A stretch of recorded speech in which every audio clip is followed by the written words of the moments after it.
سر میں صرف یہ کاکڑ صاحب ایک سیکنڈ سر، یہ ایک رسم کے مطابق ہو لینے دیں سر۔ 27ویں آئینی ترمیم کے بل میں پہلی بات، چیئرمین صاحب پہلی بات جی، آپ اگر نہیں سنیں گے تو ادھر سے بھی کوئی نہیں بول سکے گا سر۔ اس میں ٹوٹل 49 کلوزز ہیں، لیکن میں یہ وضاحت کر دوں کہ 3 مین سبجیکٹ ایریاز ہیں اور 2 انسلری ہیں۔ 5 سبجیکٹ ایریاز کو یہ ایڈریس کرے گا۔ یہ تجویز لائی گئی ہے کہ چارٹر آف ڈیموکریسی میں پاکستان بھر کی جو جمہوری جماعتیں ہیں، انہوں نے جنرل پرویز مشرف کے مارشل لاء کے دور میں یہ طے کیا کہ ہم نے اس ملک میں جمہوریت کے فروغ کے لیے آئین اور قانون کی بالادستی کے لیے مل کے چلنا ہے اور جدوجہد بھی کرنی ہے، اور کچھ فنڈامنٹلز طے ہوئے۔ ان میں ایک جو نقطہ تھا وہ تھا وفاقی آئینی عدالت کا قیام، جس میں ساروں صوبوں کے ججز جو ہیں سپیریئر کورٹس کے، ان کی موجودگی ہو، اور وہ جو آئینی معاملات ہیں آئین پاکستان میں، وہ جو کلوزز ہیں آئین کی جو ڈیل کرتی ہیں کانسٹیٹیوشنل جورسڈکشن سے یا انٹرپریٹیشن آف کانسٹیٹیوشن سے متعلقہ، جو ہمارے آج کے قانون میں آرٹیکل 184، آرٹیکل 186، پھر 187 میں کچھ پاورز ہیں، پھر صدر صاحب کئی دفعہ ریفرنس فائل کرتے ہیں، بھیجتے ہیں، اس پہ اوپینین لیتے ہیں۔ وہ معاملات جو ہیں وہ آئینی عدالت سنے، اور ہماری جو ریگولر ہائی کورٹس اور سپریم کورٹس ہیں ان کا جو موجودہ ڈھانچہ اسی طرح برقرار رہے۔ اس میں سر سول، دیوانی، فوجداری، رینٹ، فیملی، کارپوریٹ، کمرشل، وہ سارے معاملات جو کہ 60,000 سے زائد کیسے سپریم کورٹ میں ہیں، وہ وہاں پہ ان کے فیصلے ہوں، اور وہی فائنل عدالت ہوگی، اس کی کوئی فردر اپیل نہیں ہے۔ 243 کے بارے میں بڑی ڈیبیٹ ہوئی ہے مختلف ٹی وی چینلز پہ بھی، کہ پتہ نہیں کیا آ رہا ہے، پتہ نہیں کیا ہونے جا رہا ہے۔ سر اس میں ابہام کو دور کرنے کے لیے میں مناسب سمجھوں گا کہ میں وہ ریلیونٹ کلوز جو ہے اس کا مطالعہ کر دوں، تاکہ کوئی چیز یہ نہ ہو کہ یہ سمجھ نہیں آئی اور اس کا ہمیں پتہ نہیں چلا۔ یہ ہے سر سروسز کے بارے میں۔ اس میں سر تبدیلی کی کیوں ضرورت پیش آئی؟ جناب چیئرمین، اللہ تعالیٰ نے اس ملک میں اپنا خاص فضل کیا اور ہمیشہ سے رہا ہے، لیکن اس کی رحمتوں کی جو برسات اور اس کے فضل و کرم کا جو عالم ہم نے مئی 2025 میں دیکھا، اس پہ ساری دنیا جو ہے اس کی نظریں پاکستان کی طرف ہیں۔ پاکستان پہ ایک جھوٹا الزام لگا کے بھارت نے ایک ڈھونگ رچا کے پاکستان کی علاقائی سلامتی کو وائلیٹ کرنے کی کوشش کی، 1 دفعہ نہیں 2 دفعہ کی، اور پھر جو بفٹنگ رسپانس دیا افواج پاکستان نے، اس کی پوری دنیا معترف ہے، چاہے وہ سپر پاورز ہیں، چاہے وہ اسلامی بلاک کے ممالک ہیں، چاہے وہ اس ریجن میں بسنے والے دیگر لوگ ہیں۔ جناب چیئرمین، جب اسٹریٹجک چیزوں کی بات ہوتی ہے تو میرے خیال میں ہمیں بہت احتیاط کے ساتھ باتیں کرنا چاہیے، اور میں یہ عرض کروں گا اپنے دوستوں سے کہ اس ساری اسکیم کو پہلے پڑھ کے سمجھ کے اس پہ ضرور بحث بھی کریں، اس کو ڈسکس بھی کریں، لیکن اس میں پاکستان کی عزت، وقار اور سالمیت کا عنصر ضرور ملحوظ خاطر رکھیے گا۔ جن جوانوں نے شہادتیں دی ہیں اور جن جوانوں نے یہ جنگ جیت کے دی ہے اور جن کمانڈروں نے اس کو لیڈ کیا ہے، وہ قومی ہیرو ہیں، ہمیں ان کی عزت اور وقار کا احساس ہے۔ اب جو نئے زمانے کی جو جہتیں ہیں اور جو انٹرنیشنل ٹرینڈز ہیں، ان کو سامنے رکھتے ہوئے 243 میں کچھ چیزیں جو ہیں ان کو انٹروڈیوس کرایا جا رہا ہے۔ کوئی سسپینس نہیں، میں اس کو پڑھ دیتا ہوں۔ پہلی بات تو یہ ہے سر کہ chairman joint chief of staff کا جو عہدہ ہے وہ رواجن کنونشنلی ہماری آرمی نہیں تھا، کمانڈر ان چیف ہی ہم کہتے تھے، جو ملٹری کے چیف آف آرمی سٹاف تھے وہی لیڈ کرتے تھے ڈیفنس فورسز کو۔ پھر ہم نے chairman joint chief of staff committee بنائی اور اس کے چیئرمین ایک مقرر کیے۔ اب تجویز یہ ہے کہ جو چیف آف آرمی سٹاف ہیں، انہوں نے کیونکہ ان کی خدمات اور حالیہ جنگ میں ان کی جو کامیابی ہے اور جو عزت اور تکریم انہوں نے دیگر سروسز چیفز کے ساتھ مل کے اس قوم کو پیش کی ہے، اس قوم نے اس کو ریکگنائز کرتے ہوئے انہیں فیلڈ مارشل کے ٹائٹل سے نوازا۔ فیلڈ مارشل کا ٹائٹل جو ہے وہ ایک ٹائٹل ہے، رینک ہے، وہ اپوائنٹمنٹ ایز سچ نہیں ہے۔ آرمی چیف جو ہے وہ اپوائنٹمنٹ ہے، اس کا ایک ٹائم فریم ہے وہ 5 سال کے لیے ہمارے قانون کے مطابق. On the expiry of that time whatever is mentioned in the law وہ عہدہ چھوڑ دیتے ہیں unless until he has been granted extension by the competent authority. وہ وضاحت اس میں موجود ہے. لیکن فیلڈ مارشل ہیں یا martial of the air force ہیں یا ایڈمرل آف دا فلیٹ ہیں, یہ دنیا کے مختلف ممالک میں ہیں, بحریہ کے لیے, فضائیہ کے لیے اور بری افواج کے لیے. ان کا ذکر کیا گیا ہے اور کہا گیا ہے کہ یہ قومی ہیروز ہوں گے جن کو یہ ٹائٹل دیا جائے گا. اور یہ ٹائٹل سر ساری دنیا میں تاحیات ہے. اٹس اے ٹائٹل کہ آپ کو ان خدمات کے صلے میں قوم نے اس اعزاز سے نوازا کہ آپ فیلڈ مارشل کہلائیں گے.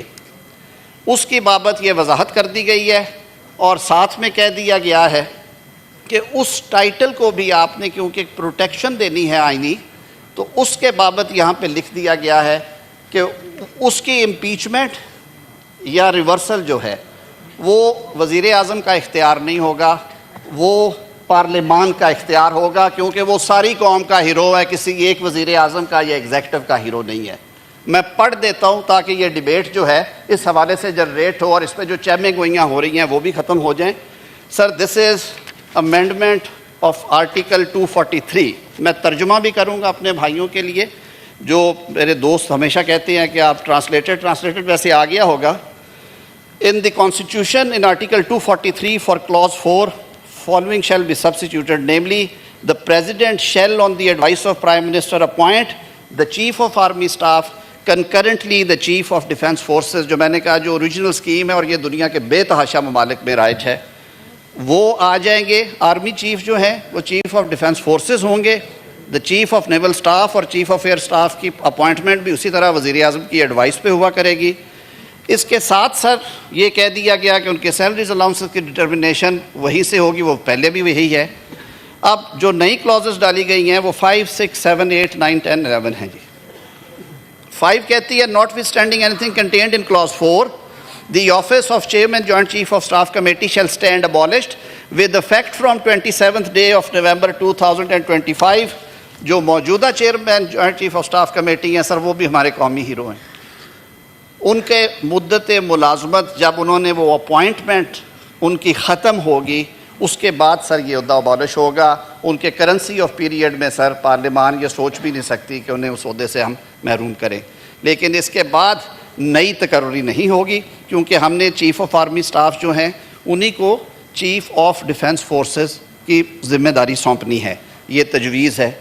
تجویز یہ ہے کلاس 6 میں that the prime minister shall on the recommendation of chief of army staff concurrently the chief of defence forces appoint the commander of national strategic command from members of Pakistan army and shall also determine his salaries.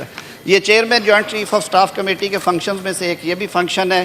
یہ ایک حساس معاملہ ہے سر. جو ہمارے assets ہیں, جو ہمارے دفاعی کیپیبلٹیز ہیں, میزائل سسٹم ہے, دیگر کیپیبلٹیز ہیں, نیوکلیر کیپیبلٹیز, اس کے لیے ایک رسپانسبلٹی ہے. تو اس کی اپوائنٹمنٹ بھی وزیر اعظم کریں گے. Where the federal government promotes a member of armed forces to the rank of field marshal, marshal of air force and admiral of fleet, such officer shall retain the rank privileges and remain in uniform for life. دنیا کے بہت سارے ملکوں میں یہ رائج ہے. Command وہ ریلنکوش کر دیں گے. اگر وہ چیف آف ایئر ہیں تو اپنا ٹائم جب ان کا مکمل ہوگا وہ کمانڈ ریلنکوش کریں گے. آرمی چیف ہیں اس ٹائم کے مطابق کریں گے. لیکن یہ جو ان کو ٹائٹل اور رینک فیلڈ مارشل کا اگر کسی کو دیا گیا تو آئین اس کو پروٹیکٹ کر رہا ہے. 9 میں ہے the provisions of article 248 as applicable to president shall mutatis mutandis apply to field marshal, marshal of air force and admiral fleet. جو میں نے بات کی ہے کہ پھر یہ نہیں ہے کہ ایک بندے نے اپنی ساری عمر دی, اس نے اس ملک کی خدمت میں ایک جنگ جیتی, ایک نہیں کئی اور محاذوں پہ کامیابی حاصل کی, قوم نے اسے اس ٹائٹل سے نوازا, تو یہ فرد واحد کا فیصلہ نہیں ہوگا کہ آپ یہ ٹائٹل واپس لے لیں. یہ اس ایوان کا اختیار ہے. یہ دونوں ایوان جوائنٹ سٹنگ میں بائی ووٹ اس کو کر سکتے ہیں, جو صدر کو مواخذہ کرنے کا طریقہ ہے. Sir on completion of term of his command, یہ وہ بات ہے جس کی وضاحت میں under the law the federal government shall determine the responsibilities and duties of field marshal, marshal of air force and admiral of fleet in the interest of state. کہ جب وہ کمانڈ چھوڑتے ہیں تو اس کے بعد وفاقی حکومت کے لیے اوپن ہوگا کہ ان کو کسی اعزازی مشاورتی جس بھی کیپیسٹی میں وہ انہیں کہیں، کیونکہ وہ قوم کا سرمایہ ہے، یونیفارم میں ہیں، ٹائٹل آپ نے دیا ہوا ہے، تو وہ آپشن بھی دے دی گئی ہے. The President shall on the advice of Prime Minister determine the salary allowances and so of the officers of these three forces. تو سر یہ ساری وہ بات تھی آپ کے سامنے اس لیے رکھی ہے کہ اب آپ نے ان چیزوں کے اوپر ڈیبیٹ کرنا ہے. میرے خیال میں یہ کچھ ٹاپکس ہیں جن پہ میں نے کہہ دیا کہ فیڈرل کانسٹیٹیوشنل کورٹ قائم کرنے جا رہے ہیں ہم. ججز ٹرانسفر کے اوپر میں نے بات کر دی. سینٹ الیکشنز ایک ٹائم پہ ہوا کریں گے اور ابہام دور کرنے کی بات کر دی. کیبنٹ کی بات ہو گئی. 243 کی جو ہماری ڈیفنس فورسز ہیں، اور اس پہ میں نے پھر عرض کیا ہے کہ ہماری سیاستیں، ہمارا سب کچھ ہمارے ملک کے لیے ہے. ملک کی عزت، وقار اور سالمیت کو سامنے رکھتے ہوئے اس پہ ڈیبیٹ کریں، سر آنکھوں پہ اس کا جواب دیں گے. سر پچھلے 26ویں آئینی ترمیم میں جب ہم نے اس پہ مشاورت کی تو کچھ دوستوں نے یہ کہا کہ آپ اتنی بڑی ٹرانزیشن کی طرف نہ جائیں، اتنی بڑی تبدیلی کی طرف نہ جائیں، آپ ٹرانزیشن کے ساتھ چلیں، آپ آئینی بینچز بنا کے تجربہ کریں، معاملات شاید اس سے بہتر ہو جائیں، اور جو مقدمات کا تصفیہ ہے سپریم کورٹ میں وہ بہتر ہو جائے، اس کی رفتار بہتر ہو جائے. سر ہم نے بینچز 2/3 میجورٹی سے اسی ایوان میں یہ بل پاس ہوا، قومی اسمبلی نے پاس کیا، صدر مملکت نے اسینٹ کیا، یہ بل پاس ہوا، آئینی بینچز بن گئے سپریم کورٹ آف پاکستان میں. اب سر تھا یہ کہ وہی عدالت ہے، وہی جج صاحبان ہیں، جوڈیشل کمیشن آف پاکستان انہیں نامزد کر دیتے تھے. وہ دن کا زیادہ تر ٹائم کانسٹیٹیوشنل پٹیشن سنتے تھے، وہ جو معاملات ان کی جورسڈکشن میں تھے، اور باقی ٹائم پہ دیگر مقدمات بھی. لیکن سر فیکٹ آف دا میٹر یہ ہے کہ 5 یا 6% مقدمات ہیں ٹوٹل جن کا میں ذکر کر رہا ہوں. سر وہ کورٹ کا 40% وقت جو ہے وہ لے جاتے ہیں، اور باقی مقدمات وہیں کے وہیں کھڑے تھے. دوسرا سر کچھ لوگوں نے یہ بھی کہا کہ جی یہ کورٹ ودن کورٹ ہے. کچھ نے یہ کہا کہ جی بینچز جو ہیں وہ جوڈیشل کمیشن بناتا ہے، اس میں لیجسلیچر بھی بیٹھی ہے، اس میں ایگزیکٹو بھی ہے، یہ کیوں ہوگا؟ یہ اعتراضات تھے. طویل مشاورت کے بعد یہ طے کیا ہے، تمام سیاسی قوتوں سے مشورہ کرنے کے بعد، اور اپوزیشن سے بھی گزارش کی تھی کہ آپ اس پہ رائے دیں، وہ دیتے رہے ہیں میڈیا کے ذریعے بھی، اور آف دا ریکارڈ بھی بات ہوئی. ہم نے کہا کہ وہ جو ایک درینہ خواہش اور مطالبہ ہے کہ ایک وفاقی آئینی عدالت قائم کی جائے، اس کی تجویز پارلیمان میں لے کے آئی جائے، جو کہ اس بل کے ذریعے آج ہم لے آئے ہیں. سر اب یہ تبدیلی آنے کی وجہ سے تقریباً 40 ایسی کلازز ہیں آئین کی جن میں تبدیلی کرنے جا رہے ہیں، کیونکہ وہاں پہ لفظ آئینی عدالت یعنی فیڈرل کانسٹیٹیوشنل کورٹ کا ذکر ہوگا، یا اس کے چیف جسٹس کا، یا اس کے ججز کا ہوگا ذکر. اس وجہ سے تقریباً 40 جو ہیں کلازز 49 میں سے وہ کانسیکوینشل ان نیچر ہیں، یعنی کہ وہ آئین کی کسی کلاز کا وہ جو مفہوم ہے تبدیل نہیں کر رہے، اس میں صرف اس کا ذکر کیا جا رہا ہے. سر دوسرا ایک ایشو آیا، ٹرانسفر آف ججز آف دی ہائی کورٹس. 1973 کے آئین میں سر آرٹیکل 200 میں اس کو ایڈریس کیا گیا، اور آرٹیکل 200 میں یہ کہا گیا کہ کسی بھی جج کو ایک ہائی کورٹ سے دوسرے ہائی کورٹ میں صدر مملکت ٹرانسفر کر سکتے ہیں، اور وہ اختیار ظاہر ہے وزیر اعظم کی ایڈوائس پہ استعمال ہوتا تھا، لیکن اس کے لیے اس ہائی کورٹ جہاں سے وہ جا رہے ہیں چیف جسٹس صاحب کو، جس ہائی کورٹ میں وہ جائیں گے اس کے چیف جسٹس صاحب کو اور سپریم کورٹ کے چیف جسٹس کو وہ اعتماد میں لیں گے، یعنی کہ ان سے کنسلٹیشن کریں گے. اور اس کے بعد وہ تبادلہ جج کی رضا کے بغیر 2 سال کے لیے ہو سکتا ہے، لیکن اگر 2 سال سے زائد عرصہ آپ نے انہیں بھیجنا ہے تو اس کے لیے آپ کو ان کی کنسنٹ لینا پڑے گی. 18ویں ترمیم میں وہ جو 2 سال والا معاملہ تھا اس کو بھی نکال دیا گیا اور کہا گیا کہ ان کی کنسنٹ لیں گے. 26ویں آئینی ترمیم میں وہی کی وہی پروویژن اسی طرح رہی، لیکن اس وقت بھی تجویز آئی تھی کہ اس میں بار بار یہ اشارہ ہوتا ہے کہ جی ایگزیکٹو کا کیوں عمل دخل ہے، تو یہ معاملہ بھی آپ جوڈیشل کمیشن آف پاکستان کو دے دیں.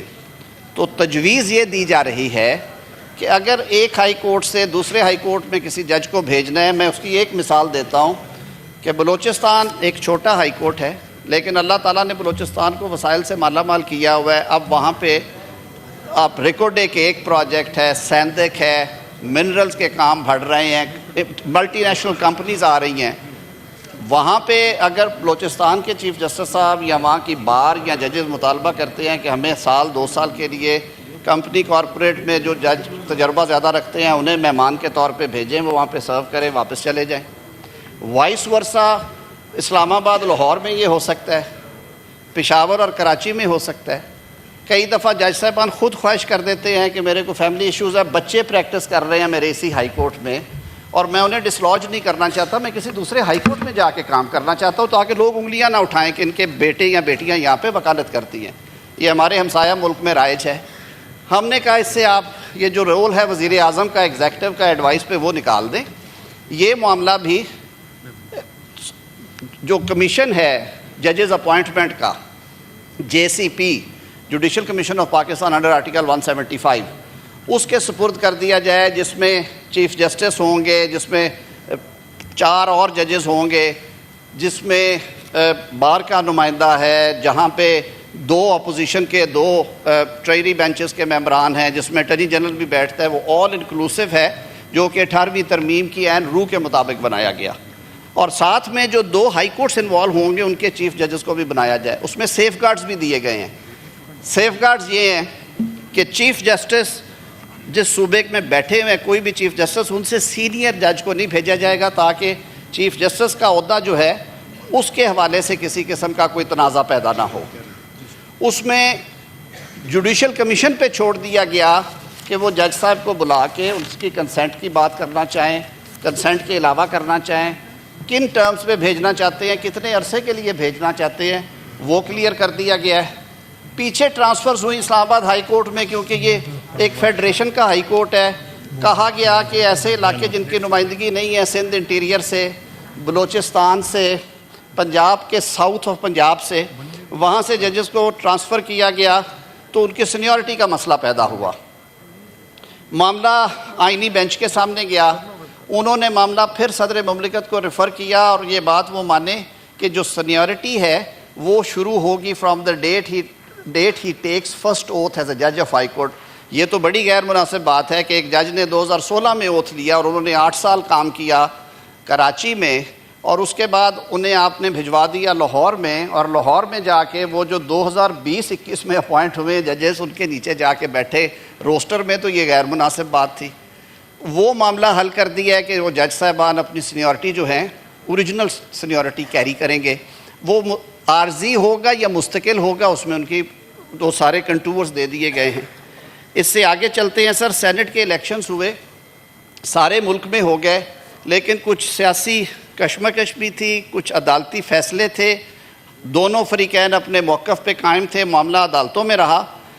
خیبر پختونخوا میں سینٹ کا الیکشن سر 1 سال سے زائد عرصے کی تاخیر سے ہوا، اور اسی فلور پہ اس کا ذکر ہوتا رہا ہے. آپ کی رولنگ بھی ہے سر چیئرمین ڈپٹی چیئرمین کے الیکشن پہ. اللہ نے کیا ہو گیا. اب یہ ایک ابہام رہنا تھا تھرو آؤٹ، اور کل کو بھی ایسی صورتحال آ سکتی تھی.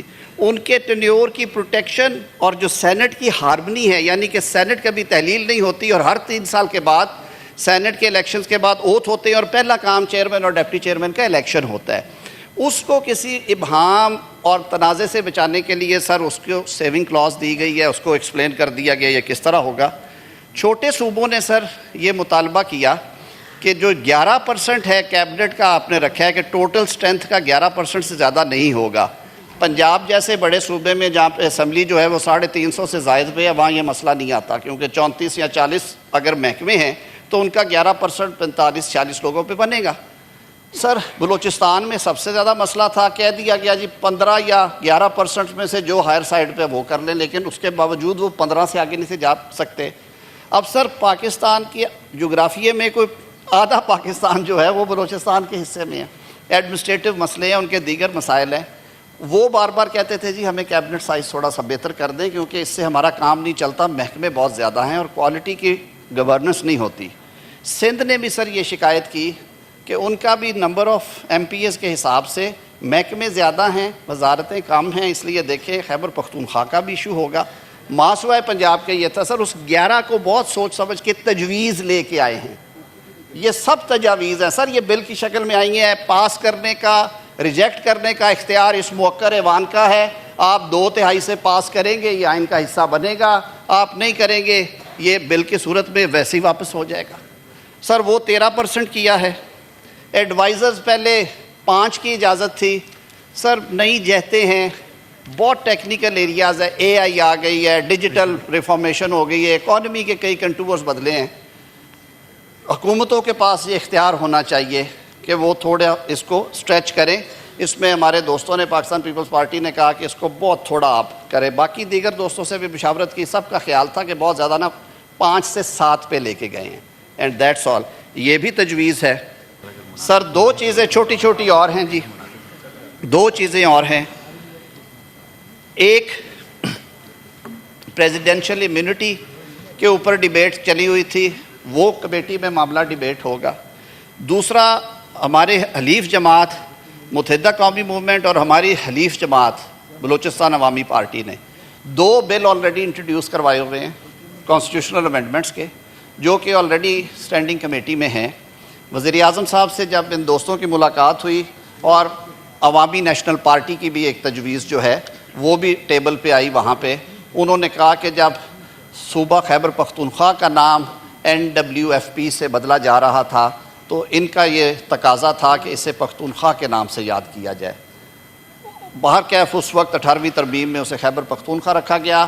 ہم نے کہا کہ جی آپ, کیونکہ اسٹینڈنگ کمیٹیز کو سر یہ اختیار ہوتا ہے کہ وہ بل کو بھی دیکھیں اور جو اس کے علاوہ بہتر تجویز ہے وہ بھی دیکھیں. ہماری حلیف اتحادی جماعت پاکستان پیپلز پارٹی نے یہ جو پروویژنز ہیں جو اس بل کا حصہ ہیں اس کی اپروول تو اپنی سینٹرل ایگزیکٹو کمیٹی سے لی ہے, جو ان کا ایک رواج ہے, اور وہ کہتے ہیں کہ ہم اس کے اندر ہی رہتے ہیں. لیکن اس کے باہر جو تجاویز ہے, جیسے میں نے عرض کیا کہ متحدہ قومی موومنٹ کا مقامی حکومتوں کو فائنینشلی با اختیار بنانے کا, اور ان کا یہ کہ ان کے ٹینیور کو پروٹیکشن دی جائے, اور جو پنجاب اسمبلی کی ایک ریزولوشن آئی, یہ وہ ایشوز ہیں جو کہ وزیر اعظم صاحب نے آج کیبنٹ میں یہ ہدایت کی کہ وہ دوست کمیٹی میں اگر ان کو اٹھاتے ہیں تو رولز اینڈ پروسیجرز کے مطابق ہم کوشش کریں کہ اس پہ اتفاق رائے ہو. بلوچستان عوامی پارٹی کا صوبائی سیٹوں میں اضافے کا جو مطالبہ ہے کہ صوبہ بہت بڑا ہے اور حلقے بہت بڑے, آبادی کم ہے, تو اس میں اگر 65 سے اسے 90 یا 95 کر دیا جائے وہ بات بھی وہاں پہ ہو سکتی ہے.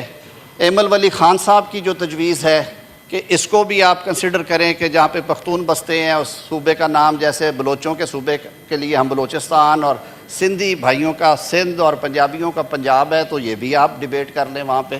سر جمہوریت کی خوبصورتی ہے کہ سیاستدان ہمیشہ مل بیٹھ کے افہام و تفہیم سے, منطق سے ایک دوسرے کو قائل کرتے ہیں. میں سر دل کی گہرائیوں سے خراج تحسین پیش کرتا ہوں آج اپنے اپوزیشن کے بھائیوں کو کہ انہوں نے اس نازک موقع کے اوپر تحمل کے ساتھ یہ بات سنی. ہم یہ توقع رکھتے ہیں, اور مجھے ہدایت ہے اپنے حلیف جماعتوں کے رہنماؤں کی بھی, وزیر اعظم صاحب کی بھی, کہ میں پھر انہیں آج ایک دفعہ استدعا کروں کہ آپ اسٹینڈنگ کمیٹیز میں آئیں, آپ بیٹھ کے یہاں پہ ڈیبیٹ کریں. یہ آپ کا ڈیسیژن ہوگا. فلور آف ہاؤس پہ سر یہ جو بات کریں گے ہم اس کا جواب دینے کے پابند ہیں. میری آپ سب دوستوں سے گزارش ہوگی کہ بل کی کاپیاں آپ کے سامنے ہیں, جو آپ کے سامنے رکھا ہے, اس کے علاوہ اس میں کچھ نہیں ہے. لاز جو ہیں, قوانین جو ہیں, وہ لوگوں کے لیے ہوتے ہیں sir. People of Pakistan should be benefited. ہم نے اس نیت سے یہ چیزیں کی ہیں کہ نظام میں بھی استحکام رہے. کچھ چیزیں آپ اس پہ نتیجے عکس کریں گے بٹوین دا لائنز, تو بالکل میں کھل کے یہ بات کروں گا کہ سو موٹو کا اختیار ختم کیا ہے ہم نے. 184(3) کو ختم نہیں کیا, اس کو صرف وہاں سے اٹھا کے کانسٹیٹیوشنل کورٹ کے چیپٹر میں لے گئے ہیں. 186 ختم نہیں کیا, اس کو اٹھا کے ہم لے گئے ہیں اس ریلیونٹ چیپٹر میں. سو موٹو کا اختیار ہم نے ختم کیا ہے تاکہ پھر کوئی چیف جسٹس آ کے لوگوں کو بے لباس نہ کرے, ہسپتالوں میں چھاپے نہ مارے, وزیر اعظموں کو گھر نہ بھیجے, وزیر اعظموں کو سولیوں پہ نہ لٹکائے. تو اس نیت کے ساتھ یہ کیا. مجھے امید ہے کہ اپوزیشن کے بھی یہ دن پھرتے رہتے ہیں, آج ہم ہیں کل آپ ہوں گے. ملک کے استحکام کے لیے اچھی اسپرٹ کے ساتھ کام کریں. شخصیات کے نہیں سر, ملک کے لیے ترامیم کی جاتی ہیں. اس نیت کے ساتھ آپ کے سپرد یہ کرتے ہیں. یہ تجاویز ہیں, ان کو آئین کی شکل آپ نے دینی ہے کیونکہ آپ با اختیار ہیں. بہت شکریہ.